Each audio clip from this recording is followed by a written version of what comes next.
অনেক কষ্ট করছে, আগুনটা পুরোপুরি নীল বর্ণ হইয়া উপর দিকে দামি মানে পুরো আগুনে এলাকা পুরা লাল হয়ে গেছে। দর্শক, একদিকে আওয়ামী লীগের সকল কার্যক্রম নিষিদ্ধ, অন্যদিকে জামাত নেতার বাড়িতে আগুন। ঘটনাটি ঘটেছে ময়মনসিংহের ঈশ্বরগঞ্জ উপজেলার মকটোলা ইউনিয়ন জামাত নেতা আজিজুল হকের বাড়িতে।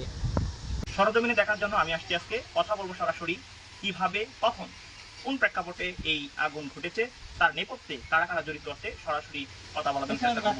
ইতিমধ্যে এই ঘটনা তদন্ত করার জন্য এই ঘটনার প্রেক্ষিতে ঈশ্বরগঞ্জ থানায় একটি সাধারণ জিডি করা হয়েছে। তো আমি এই মুহূর্তে সরাসরি কথা বলবো জামাত ইসলাম ঈশ্বরগঞ্জ উপজেলার মকটোলা ইউনিয়নের সম্মানিত সেক্রেটারি আজিজ ভাইয়ের সাথে কথা বলবো কিভাবে ওনার বাড়িতে আগুন লেগেছে একটু সংক্ষেপে বলার জন্য। আগুন লাগার পেছনে কারা কারা জড়িত থাকতে পারে বলে আপনি সন্দেহ করছেন? জি, আমি ঘটনাটাকে বলেন। ঘটনাটা হচ্ছে যে আমার যে রাত্রে ঘটনা ঘটলো সেই রাত্রে আনুমানিক কয়টা? আমি তো আসছি 11:30টায়। তার মধ্যে আমি আইসা খাওয়া দাওয়া করে আমি ঘুমিয়ে পড়ছি, কিন্তু রাতে 1:30 এই এলাকার লোক ডাক দেখতেছি যে আমার এই আগুন লাগছে এই বলে আমি চিৎকার করে উঠলাম। সেটাতে যে 3টা কুঞ্জি একটা দোকান করে একসাথে তিনটা টাকা আগুন লাগছে। তখন আমরা এই মাইক ছিল মসজিদের মাদ্রাসার মাইক ছিল, এই মাইকের যে মানে মাদ্রাসার মোহতামিম ছিলেন উনি এই মাইকে বসে।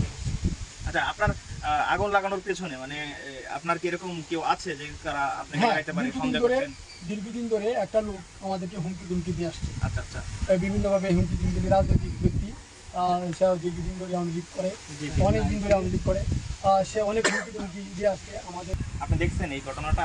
মানে নিবানোর সময় ছিলেন?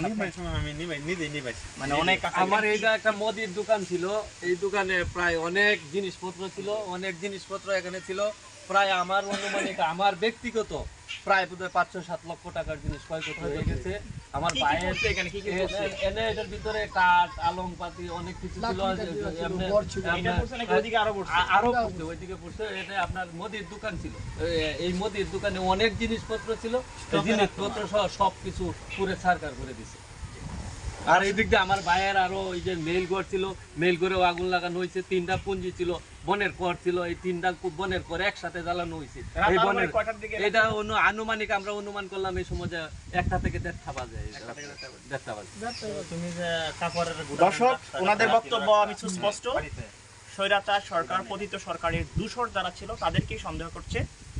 এই মুহূর্তে আমি তাদের নাম মিডিয়াতে ঘোষণা করছি না। ওনাদের আইনি প্রসেসিং এর মাধ্যমে ওনারা হয়তোবা গোপন ইনফরমেশনগুলো পুলিশকে এবং আইন শৃঙ্খলা বাহিনীর কাছে তারা অবশ্যই জানাবেন।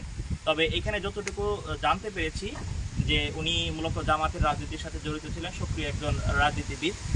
তাকে রাজনৈতিক প্রতিহিংসার কারণেই বিভিন্নভাবেই পূর্ব সূত্রতার জেরেই এই ঘটনাটুকু ঘটাইছে বলে আমি এইখানে এসে দেখতে পেরেছি। তো যে যেখান থেকেই এই ভিডিওটি দেখছেন অবশ্যই শেয়ার করে সবার মাঝে ছড়িয়ে দিবেন। আমরা চাই না এই সুন্দর বাংলাদেশে এরকম বৈষম্য হোক, আমরা চাই না এরকম নাশকতা সৃষ্টি হোক। সবাই মিলে সাম্যের সুন্দর বাংলাদেশ গড়তে চাই। এখানকার এই আগুনের পেছনে লাগানোর পেছনে যারা প্রকৃত অপরাধী তাদের একটা দৃষ্টান্তমূলক শাস্তির দাবি এখানকার মানুষরা করছে। সবাই ভালো থাকবেন, সুস্থ থাকবেন। আল্লাহ হাফেজ, আসসালামু আলাইকুম।